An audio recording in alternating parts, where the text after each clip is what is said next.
Welcome to the Reality Revolution. I'm your host, Brian Scott. I'm really excited to read a lecture today by Neville Goddard that he delivered on May 10th, 1963, called Incubate the Dream. One of the best things that Neville Goddard does is talk about dreams. He's had some really fantastic lectures in the past that we have read that talk about dreams. He's interpreted dreams, and I always enjoy when he talks about dreams. This one's called Incubate the Dream, and it really is about that transition between dream occurring in imagination and then expressing itself in reality. But I really enjoyed this one. There is a cool Abdullah story in here as well. I had not heard this one or remember hearing this one, and it's good to collect some additional stories about Abdullah whenever we can. Incubate the Dream by Neville Goddard.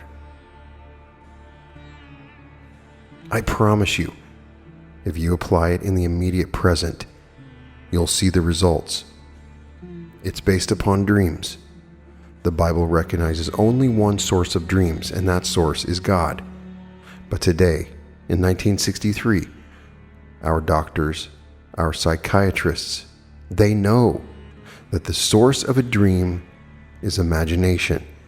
And so they will say, no, it's not God. It's one's imagination. But they do not know that the word God and imagination in the scriptures are the same. The word potter is imagination. The word potter is God. And so we all agree there's only one source of dream, and that source is God. But if it helps to change the name, I'm all for it. And to say it is human imagining, well, I'm all for that. By identifying God with human imagination, we close the gap between God and man. And then we start from there.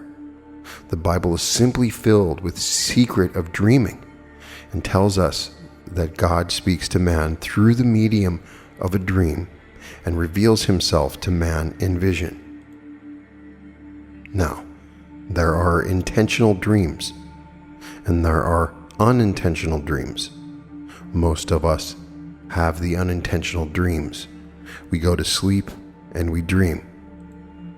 Many of us do not remember the dream.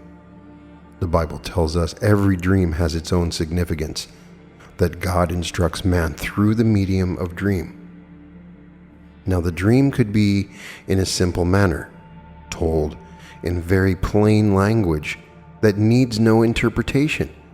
But quite often the dream comes in the form of symbolism, symbolic, and then it needs the real interpreter of the dream. The first grand interpreter of the dream in the Bible was Joseph. He rose from a slave to the second in command of the whole land of Egypt through the ability to interpret dream. So he took the dreams of Pharaoh, and because he gave them the true interpretation, he rose right under power of Pharaoh.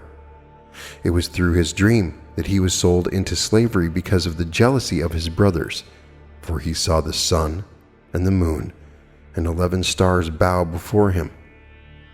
The father rebuked him and said to him, "You mean that I and your mother and your brothers will bow before you?" He said, "His sheaf rise to its full height, and all the other sheaves bow before this sheaf." And so you know the story. I think you are all familiar with the story of Joseph. He was sold into slavery because he was the dreamer. Behold, this dreamer cometh. He not only had the dreams, but he could interpret the dream. But here, we find in the Bible not only these unintentional dreams, for we didn't plan to have them, and God prophesied through the medium of dream the 7 years of abundance and the 7 years of starvation, of famine, and it came just as he said it would happen. But there is one dream that was intentional, And that we read in the first book of Kings, the 3rd chapter, and then the same kind of dream in the 1st chapter of the 2nd book of Chronicles. And this is the dream that was induced by Solomon. So Solomon went up to the high hill called Gibeon. It was a holy place, for kings would speak in synagogue and the temple, or some holy spot, as they considered it, in the hope that they would in some strange way induce communication between God and themselves. So Solomon went up for the purpose of inducing a dream where God would reveal himself to him. And so God appeared. And God said to him, "Ask of me what you want." He asked for an understanding mind, that he may rule his people more numerous than the dust of the earth. And then said he, and this is his prayer, "O Lord God, thy promise to David my father fulfill this day." 2 Chronicles 1:9. That was what he wanted above all things in the world. Thy promise to David my father, let it now, this very moment, let it be fulfilled now. And then God said to him, "Because you did not ask for a long life and riches, and the life of your enemies, I will grant you all these plus." Now the promise that God made to David was to bring forth from David a son, who will be God's son, and that God will be his father. The son to be brought forth from David would come after David dies. When your days are fulfilled, and you lie down with your fathers, I will raise up after you your son, who will come forth from your body. I will be his father, and he shall be my son. 2 Samuel 7:12. So Solomon is asking for the fulfillment of this promise. When you read it on the surface, Solomon seems to be his son. No, Solomon is a state of consciousness. All of these characters are states of consciousness. And you reach a certain state when you believe God's revelation. Is it true that when David dies, that out of David's body, a dead body, will come a son that will be God's son and God his father? If that is true, Lord, this is my prayer. O Lord, thy promise to David my father. David is my father? Yes, I'm a man. You're a man. David is humanity. So here we are, the whole vast world of mankind. That's David. And you and I don't realize that we are dead. We have no concept that this is death. To us, when we say goodbye to a friend in the event we call death, and that's death, but this is life. Yet, this is the world of death as spoken of in the Bible. So here is David. He's dead. Everyone walking the earth. The sleep is so profound, it is likened unto death. And now if the promise made to this state called death is true, fulfill it now. O Lord, bring forth from this state of death, for I am one. Bring forth from me that which will be your son. Bring it out, just as you promised from David. Bring it out, and be the father of that son, and that which comes forth from me be the son of you. And so that was his promise. Now, how did he do it? He does it just as you would do it to bring about a business success, just as you would do to bring about a marriage. Anything in this world but anything. It's the same thing. For this is God's promise. The intentional dream can be done, just as the unintentional dream he uses to reveal to us his secret. Now in this book, he makes this statement: the dream was doubled. Joseph interpreted the dream of Pharaoh, and he said to Pharaoh, "The doubling of your dream, Pharaoh, means this, that the thing is fixed by God, and God will soon bring it to pass." Genesis 41:32. If the dream is doubled, then it's fixed, and no one's going to change it if the dream is doubled. So he had a dream. He stood on the side of the Nile, and out of the Nile came 7 fat cows, fat and sleek. And then out of the same stream, the great Nile, came 7 emaciated, thin, awful-looking creatures, never seen in the land of Egypt. They ate up the 7 fat cows, and yet you could not see after they devoured the 7 fat cows that they in any way increased in weight. They were still emaciated all. Then came one stalk, and one that stalk came these 7 ears. Then came another 7, and they were horrible. The first 7 were fat and lovely, and the thin ones ate up the fat ones, and eating up all the fat ones, they had no increase in weight. And so he interpreted that. Then in his interpretation, which is the 41st chapter of Genesis, he makes the statement, when the dream is doubled, for he had a second dream using the same symbolism, whenever the dream is doubled, then God has fixed that thing. There be no altering. You can't change it, and soon it will come to pass, if the dream is doubled. Well now, let me share with you my doubled dream. I've told it before, and maybe everyone present heard it. Well, this is the technique by which you can induce a dream and make it something that is intentional. It was a year ago last Christmas when I found myself in a mansion. There were 3 generations present, but one invisible. The invisible one dominated the visible state. He was called the grandfather. They were telling the story of grandfather. The grandfather would stand on a vacant lot, and grandfather would say, I remember when. This was a vacant lot.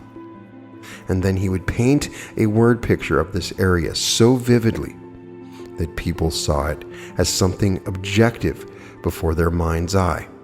He painted a word picture of his desire for that lot, and they all saw it. I woke. The thing was so vivid.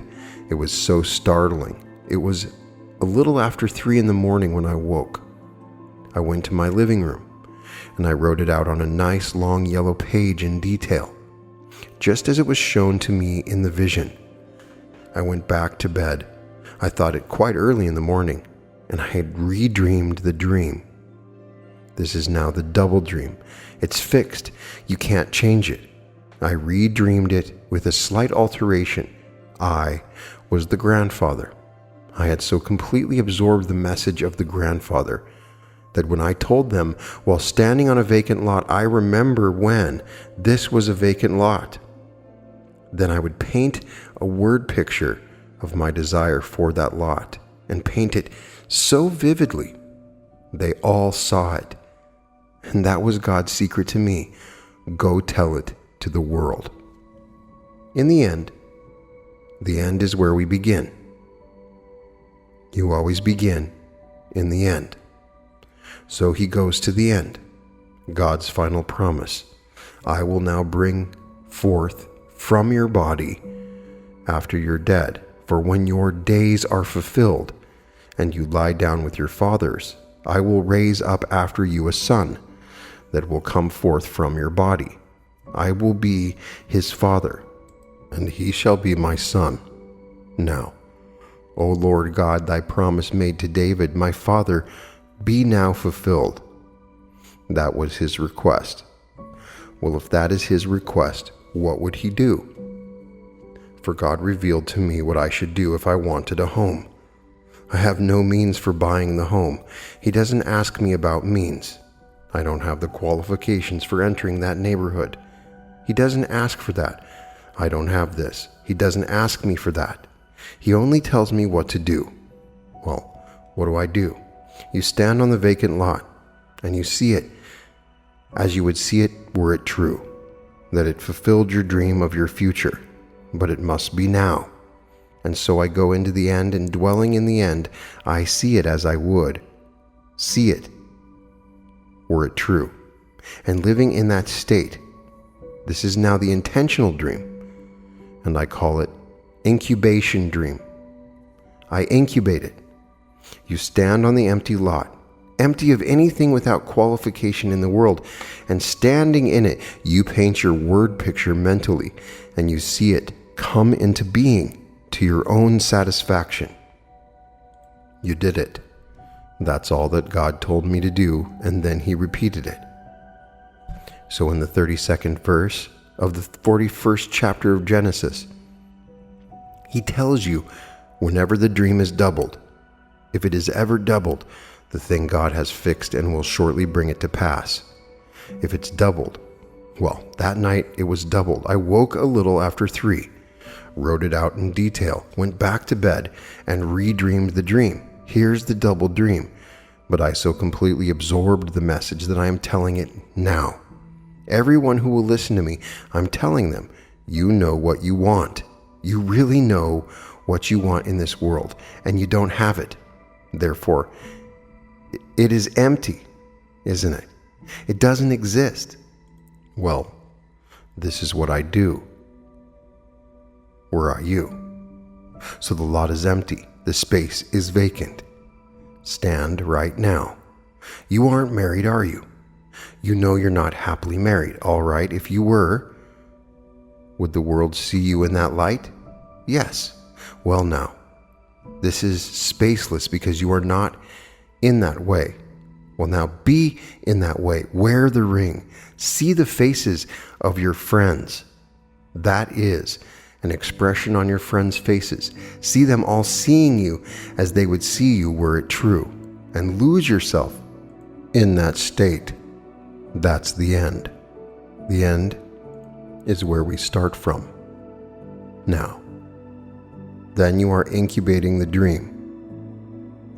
You actually, I would say, make it alive and make it real, for this cannot fail. I'm telling you from an experience. My dream that night was the double dream. And if the dream is ever doubled, God has fixed it. It's part of the eternal law. And you can't change it. So I'm sharing with you his eternal law. It's the end. So I go to the end of anything in this world, I don't care what it is, and then see the fulfillment of the dream, because that's the end. The end is all fulfillment. I open my eyes and I come back to a seeming empty lot, but to me, it isn't empty. I saw the end. Having seen the end, I am sustained by the end, and I walk through all things of the world sustained by the end. I saw it. I am still seeing it. I continue to see it until that which I am seeing and living in is perfectly realized in the world. So that's the story of the dream. But we ask for the most fantastic dreams, as many of you have said to me, Neville, I would give anything in this world, and you should give everything in the world, not everything, but everything, for the fulfillment of God's promise to man. When you die, and this is death, and you go into it, I will raise up from you your dead body, my son. He'll come forward from your body, but he's my son. I'll be his father. Can you conceive of anything that the wisest man that ever lived would want more than that? Well, Solomon was called the wisest of all men. That was his outstanding request.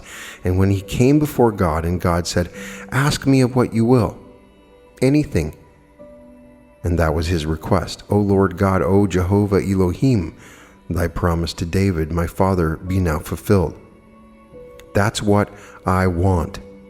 It's not a man called Solomon. It's the state of consciousness that man reaches when he can really want that more than anything in the world. When he wants that more than anything in the world, he's Solomon.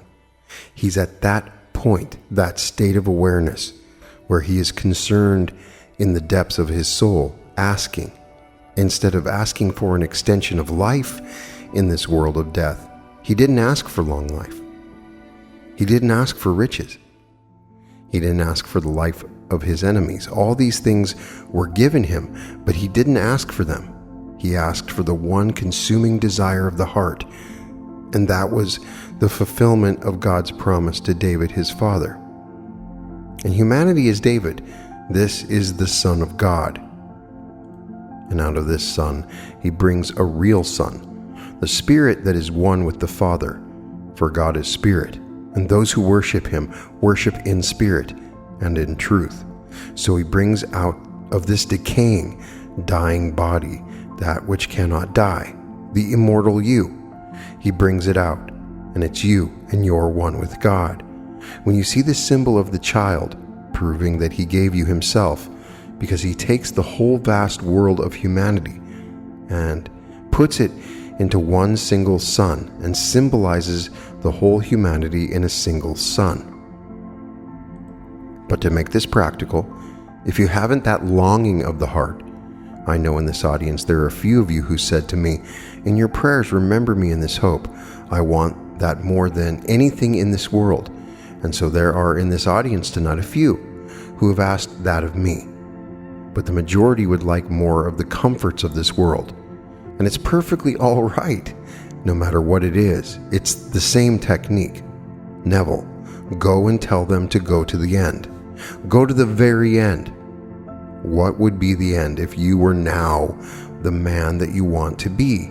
Now the woman that you want to be? How would you see the world? That's the end. Well now, see it just as you would see it were it true. And that is intentional dreaming. I call it in one of my books, thinking from the end instead of thinking of the end. When I think from the end, I'm in it, and the whole vast world mirrors that end. If I'm thinking of it, where am I when I think of it? For where I am is what I'm going to resurrect, what I'm realizing. So the state called Solomon puts himself in the end, where God did grant to him the promise that he made to his father David. So everyone gets into the state called Solomon, and there he brings out God's promise. Somewhere along the line, everyone has to enter that state. You might just as well enter that state tonight, because somewhere you see yonder hills. The sesamum was sesamum. The corn was corn. The silence and the darkness knew. So is a man's fate born. You mean my fate is born in that manner? Yes. And the silence and the darkness knew it? Yes. Well now, I'll take the silence and the darkness and manipulate them. No one knows it. And I will go like Solomon and stand in the silence and the darkness, and I will ask in the depths of my soul to have granted to me the promise he made to my father David. For maturity comes to the individual when that individual becomes his own father's father. Here is David, the whole vast world of man, and then suddenly out of him comes something that is God's son, and God's son turns because he's one with his father. And what think ye of the Christ? Whose son is he? They not knowing said, Why David, son of David? Why then does David in spirit call him Lord? Why did he call him my father? If he calls him my father, how can he be David's son? And no one asked him any other questions. Matthew 22:42. He who is David's son becomes David's father. That's when maturity comes to man. So tonight, if I could aid you in building that picture, just imagine you could tell me tomorrow that it happened to you. Just imagine. Well, that's the end. You could tell me after the event, couldn't you? You can't tell me before the event. That's only a hope. So he's asking, grant to me this night now the promise you made to my father David. Do it now. Well now, if it happened to you tonight, when we meet next Tuesday, or in the interval, or beyond, wouldn't the first thing you would tell me would be it happened to you? Wouldn't you tell me you saw him and he called you Adonai? He called you my Father, my Lord, the rock of my salvation. You couldn't wait to tell me. You wouldn't wait till Tuesday. You'd call me tomorrow on the phone. You'd seek an audience right away, whether I had 1,000 people to see or not. You couldn't restrain yourself. Well now, what would the feeling be like were it true? Well then do that. That's exactly what Solomon, the state Solomon called, did. In other words, it was intentional dreaming, not unintentional. In the unintentional dream, he speaks to me every night. We're all past masters at misinterpreting the dream if it is symbolical. If it is a simple, direct statement, like when I was in the army and I sought my honorable discharge, that was a direct statement, no confusion. The voice spoke to me in plain language that no one had to interpret for me. That which I have done, do nothing. And then he added to that by showing me my discharge papers, where the hand wrote approved, when formerly, only a matter of hours before, he had written disapproved. So here, on my application for a discharge, the colonel wrote disapproved. That night, in a simple, direct message, no need of any interpretation, the same application came before my eyes at 4 a.m, and a hand from here down scratched out the word disapproved, and it wrote in approved. Well then, to make it very simple and very clear, the voice spoke to me, and the voice said to me, that which I have done, do nothing. I woke, it's 4, I did nothing. And the very person who had disapproved the application was the one who approved it 9 days later. That's direct communication. That's simple. But when it comes now, say to the little pig, when suddenly I find myself in a huge big area where all the plants are being displayed and it's closing time, and I see a little pig, being merciful at the moment, I took the little pig and tried to give it some food and some protection. So I did the best I could from all the leaves and the bushes and the things around, all the flowers. I thought at least if it didn't want it as food, if it got hungry enough, it would eat it. And so I took the flowers and took the leaves and put the little pig on a table, maybe 4 or 5 feet tall. Then the scene changed, and I am in a huge, big supermarket, here in the supermarket with everything displayed. I look down and here's the pig. He's not a little runt, where I found him a moment before. He's now a tall, rangy pig, very rangy and very tall. In other words, he has grown in the interval. But he had not been well fed. I knew he should have been better fed, and so I started getting a meal. I started fixing a meal. My brother Victor said to me, "What are you doing?" I told him, "I'm going to feed my pig." And so he took some lovely thick white gravy and added it to my meal, and I began to mix it because I thought it would give him substance, far better than the plain meal and water. Then I sent my daughter over there to get me some crackers. She said, "What would I use for money, Daddy?" I said, "This all belongs to us. You don't need money here. Everything is ours. Just go and take it." So there is a huge big pyramid, and she took from the base of the pyramid a package of crackers and dislodged the balance, and the whole thing fell, revealing a single candle about 4 or 5 inches tall, and the candle was lit. I said to her, "That's my candle. It must never again in eternity be covered. Never must that ever be covered again. It's now lit, and it'll be lit forever." The words of Job and the words of Proverbs came rushing through my brain. When this candle shines upon my head by his light, I walk through darkness. Job 29:3, Proverbs 20:27. So here, it was lit, but I didn't know the symbolism. Here's the pig. So God spoke to me that night, not directly as he did when I was in the army. That was no symbol in the army. It completely comforted me.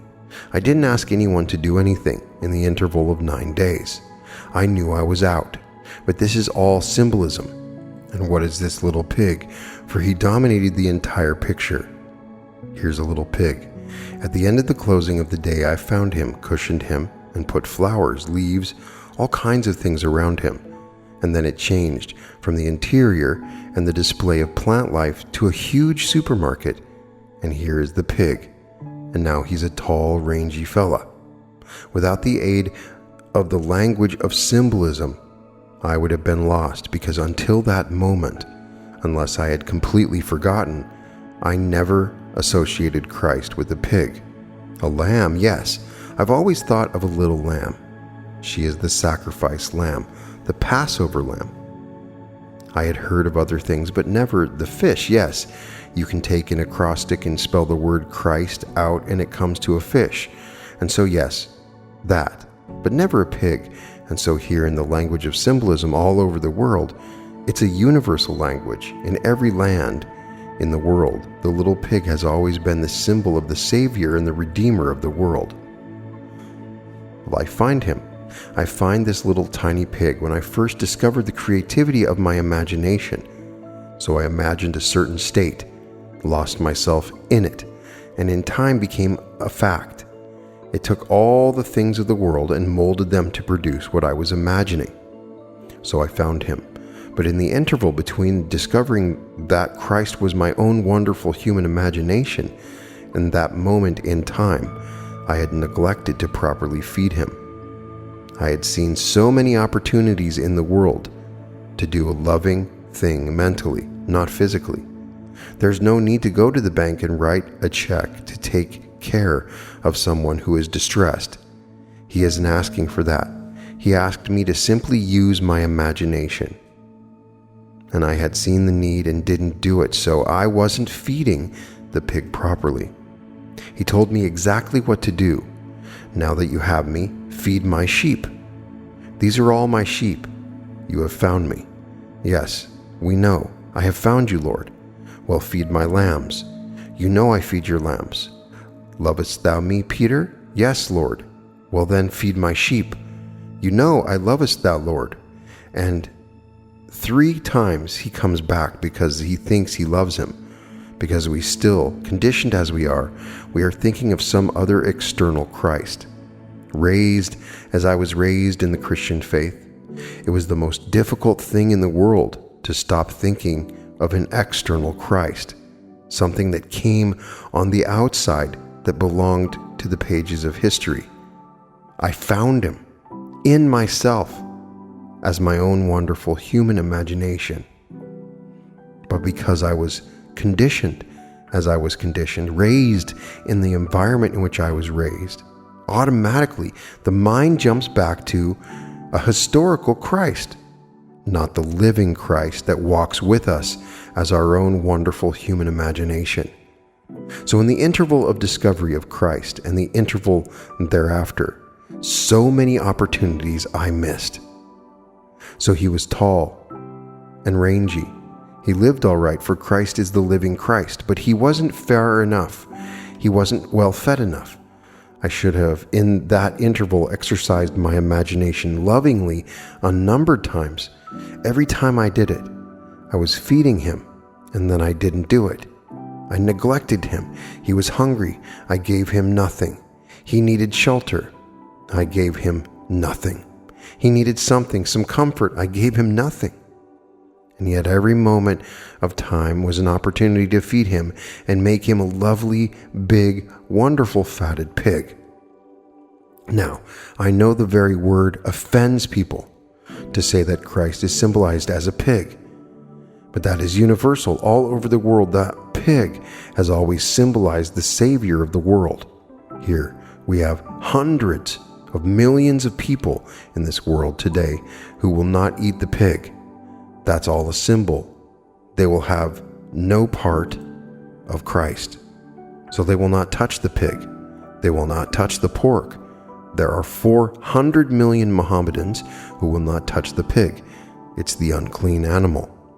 They will have nothing to do with the concept of Christ. And here is the Savior of the world, and they will not touch it. And yet it's not the pig. My old friend Abdullah, he was born in Ethiopia. He was born of the black race of the Hebrew faith. He was a strict vegetarian for other reasons because he is not part of the Hebraic faith, but he never in his life touched pork. Never, not in any form. One night, God spoke to him, as he spoke to me, and he said to him, "If you will not eat the food that they place before you, why do you expect them to eat the food you place before them?" He was teaching. He would go to a place and they would prepare special physical food, knowing he did not take pork. So they would go out of their way to prepare things that they thought he, a strict Orthodox Jew plus a vegetarian, would eat. He had been a strict vegetarian for 40-odd years. Then, after the vision, he was invited to a banquet where he was the honored guest. And what do you think they served that night? They did it not to hurt him, not as a jest. They simply did it and thought it was the most marvelous thing in the world. And he grew up strict vegetarian and had never in his life eaten pork. When they brought on this fabulous tale and the honored guest was led into this dining room, here was a lovely little suckling pig with a sweet potato in its mouth, beautifully roasted. He broke his diet on pork. He had not in 40-odd years eaten any kind of meat, but never pork. And after the vision of God begins, if you will not eat their food, why do you expect them to eat yours? So he was teaching this principle as he understood it through revelation. Yet he was restraining himself. You see now why a Savior comes into the world, and he's called a glutton. He's called a wine bibber, a drunkard. He has no taboo. He eats whatever man puts before him, because if he eats what man will give him and serve, they will then take his food. And so in the book of Acts, Peter said, I cannot eat meat from unclean things. Then comes the vision, and a sheet descends from heaven. On it was all manner of food, and the voice out of the depths of his soul speaks, that which I have cleansed, slay and eat. Nothing is unclean. In all my holy mountains, eat it. If you eat everything, it's all mine. I made it all. Well, then, you will be able to tell my story, and they will eat the food you will give them, if you in turn eat the food they are capable of giving you. And so that was the story, Acts 10:14. And so when I met Ab, I was a strict vegetarian and I had been for 7 years. When I saw the dinner he first prepared and invited me to sit with him, I wouldn't sit. I wouldn't touch it. I had a little of this, a little of that on the side. He started off with 3 or 4 huge big shots of rye, and then this enormous amount of food which he washed down with many, many bottles of porter. A good strong, if you don't know porter, it's strong as beer. But many bottles would wash it down, and after all this rye and all this porter, he then had a huge, big, enormous helping of ice cream. I said, Ab, what are you doing to your stomach? He said, oh, you couldn't eat it? I said, why? Because if you have it, it would poison you. Can't poison Ab. And so it didn't poison Ab. Last time I saw Ab, he was well over 100 years old. I'm told he went back to his Ethiopia to lay the garment down that he picked up in our Ethiopia 100 years before. So here was his history. So I tell you, he speaks to us through the medium of a dream, the medium of a vision. He has shown me so vividly by repeating the vision in one night that if I go to the end and tell you to go to the end of anything and paint the end as it would be seen by the world were it true, you want to be, you name it, a successful businessman. You really want to be a great artist. You really want to be? Would the world see you were such a great artist? Would the world know of you if you were a great success in your chosen field? Go to the end and let the whole vast world see it, or that section of the world that would see it were it true. Don't quiver. Go to the end. Dwell in the end and see the end. Then as you see it, feel the thrill that is yours, because it's true. Paint it as grandfather did. When you open your eyes, you're back here seemingly, and the lot is still vacant. You forget it. You prepared the end. And the end is where we start. In my end is my beginning. And so I go to the end and start in the end. Then in a way that I do not know and need not consciously devise, I move across a bridge of incidents, a series of incidents that leads from where I am now at this moment to the fulfillment of that end that I had imagined and made real in my world. So this is the story of the dream. So the whole thing begins with a dream. He tells us in a very second chapter of the book of Genesis, and he caused a profound sleep to fall upon the man, and he slept. Verse 21. There is no statement in the entire Bible, save the very end of the Bible. He is the first fruits of those who slept. Revelation 1:5. All through the Bible, the call is, "Awake, O Lord, and rise from the dead. Why sleepest thou, O Lord? Awake." Psalm 44:23. God is sound asleep in man, dreaming all these things in the world. But the sleep is so deep it is likened unto death. And then comes the use of this same technique by which I dreamed all the unlovely things to dream the unlovely things. But the wisest of all, he remembered, or he heard of a promise that God made to David. And when he came into the presence of God, and God asked, "Ask what you want of me." You didn't ask for the things that man could ask: long life, riches, the life of my enemies. O Lord God, thy promise to David, my father, to be now fulfilled. Can you imagine having that clarity of thought in the presence of God to ask for that? Well, that's the Spirit. So how would the world look to you?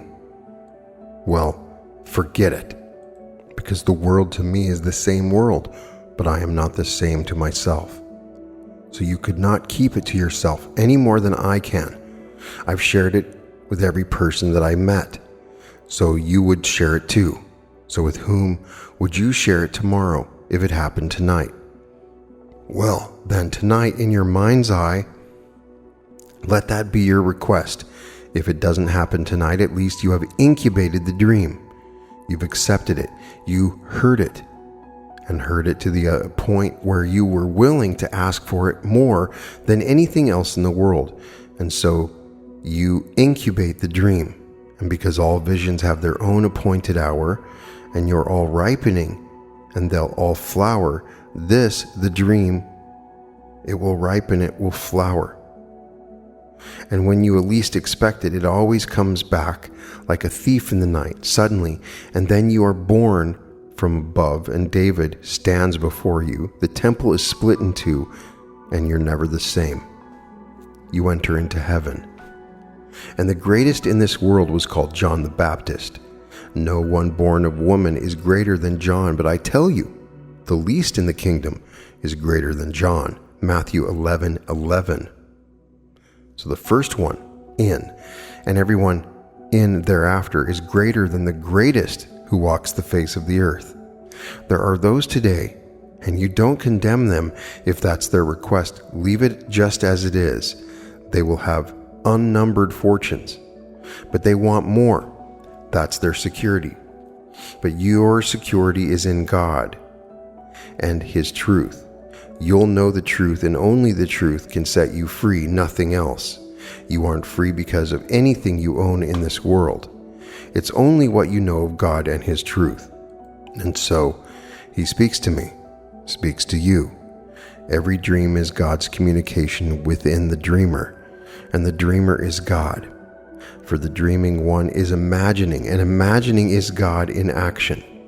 That's the only source. But the only source of all dreams, all visions, happens to be God, and God is your own wonderful human imagination. So this whole wonderful play has been laid out, and no one's going to change it, but no one. Now, don't be disturbed no matter what headlines you see tomorrow or in the future. God is still in control of the entire play. Everything is going to come out as He planned it. His only purpose is to bring out of David, after he dies, a son who is God's son. And the one He's going to bring out is you. He brings you out of the pit, part of the great structure of humanity. And then He summarizes the whole vast world of humanity in a single youth, and his name is David. He doesn't have to tell you. You know it. He knows it, and you both know it. and he calls you Father. Just imagine the thrill when every person that is now fighting in this world, all these racial conflicts, just imagine that every person in this world is destined to be the father of David. But everyone, because he has one Father, one Son, we're all one. What a play! The most glorious play in the world. Everything is a play, and God is playing all the parts. The day will come, every being that is now walking the face of this earth, I will know that I am not just like him, I am he, and you know the same thing. We look together. There are billions of us, and all will only see one Son, and all will know it is my Son. The most intimate relationship in the world, my Son, and he's God's Son. Therefore, I know who I am. If my Son is God's Son, I need not ask anyone in this world, who am I? He asked the question, who do people say that I am? They answered, some say you are John the Baptist come again. Some say Elijah. Some say Jeremiah. Others say one of the prophets of old. But who do you say that I am? Thou art the Christ, the Son of the living God. Flesh and blood could not have told you this, but my Father who is in heaven, he has revealed it unto you. Matthew 16:13. No man in the world can tell it. It takes the Son to tell you, for the Son calls you Father. So what think ye of the Christ? Whose son is he? The son of David. Then why did David call him Father? And so what think ye of the Christ? Well, you ask the question, and they bring all kinds of answers, but he does not respond to these answers. But whom say ye that I am?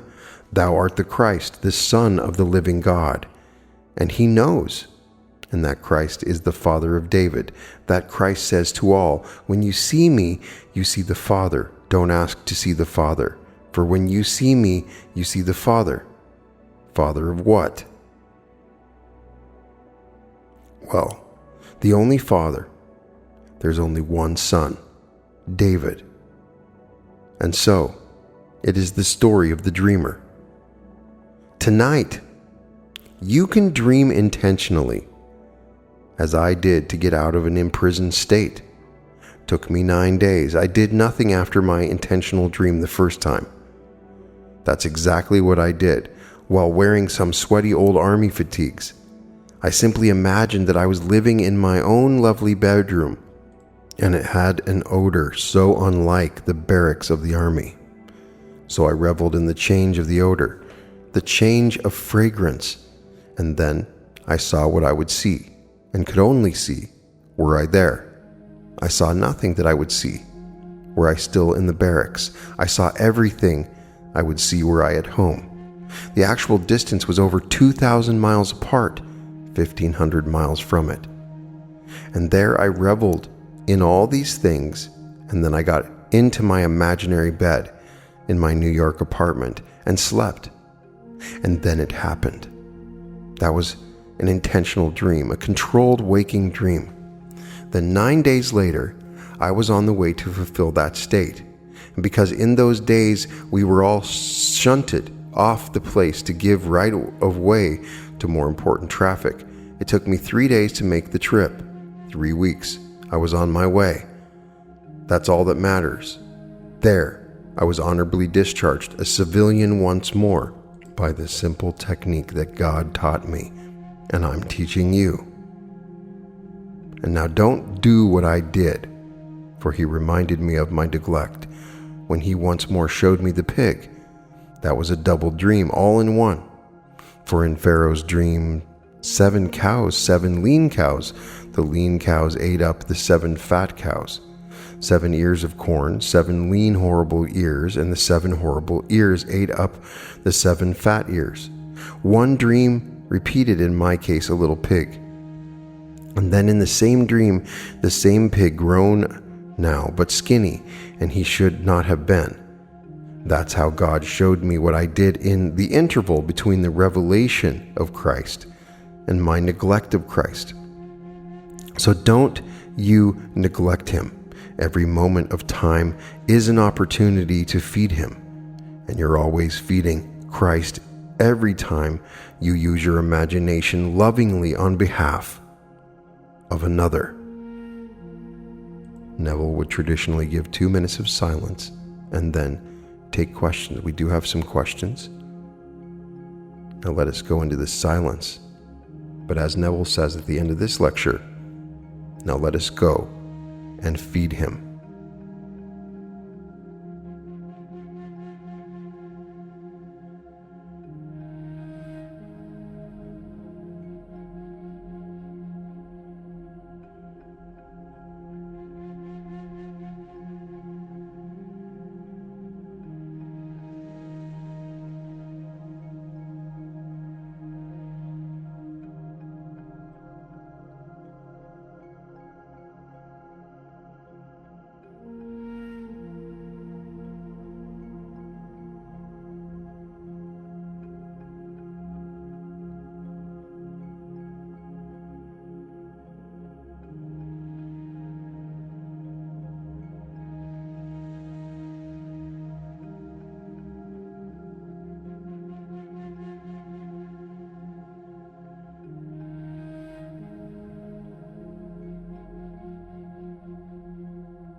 Question. An experience I had recently which approximates your Army experience, and I asked this question searchingly. Your presence in the Army, was that a function of someone else's imaginal act whereby you became the reactor, or was it an imaginal act that slipped into your sleep in an unguarded moment? Certainly it was not a voluntary imaginal act that you be in the Army, was it? Answer. No, it was not a voluntary act, I assure you, but I was of the country. I'm part of America, and as an American, I'm subject to the laws of our land. And so when they sent me a notice stating I was then not a citizen, but they gave you a little notice, whereas a foreigner, would you object to serving in the armed forces of the United States Army? Well, I wrote right back and immediately said no. Then right after that, I was called within a week, and right away they said, you are A1 classified. All right, I was A1. I didn't want to be a 4F to get out of the Army, so I was an A1. And then in the immediate present with all the other foreigners, I was drafted. Question. Was that somebody else's imaginal act? I was part of the system, as they said. Tell me, what do you pay taxes? And he said, give me a coin. Whose superscription is this? They said, Caesar's. He said, all right, then render unto Caesar the things that are Caesar's. I'm in the world of Caesar. And Caesar said, we are at war and we need manpower. I was an American. Thereafter, as an American, I must be subject to the laws of the country. Whatever this administration dictates, the policy dictates. But within the framework of the dictate of policy of the country, I wouldn't violate it. I still exercised God's freedom. And so, they did not think it strange when they had a change of heart. First of all, my request was within the laws of the land.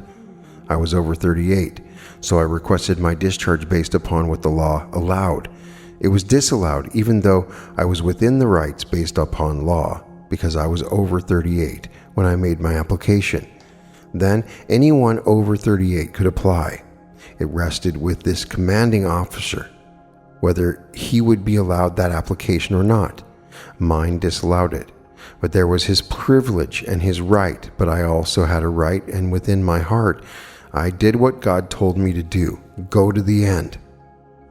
I slept in my home in New York City, 2,000 miles away, and then in 9 days he had a change of heart, and he thought he initiated that feeling toward a man called Neville Goddard. Well, I wouldn't disillusion him. I know what I did, and I know what happened, how it worked, and it works that way. You can't run away from the army.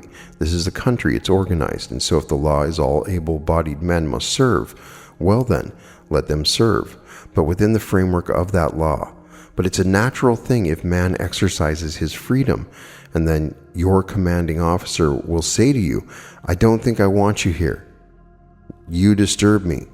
And so you disturb him to the point where he wants you to get out, so he gets you out.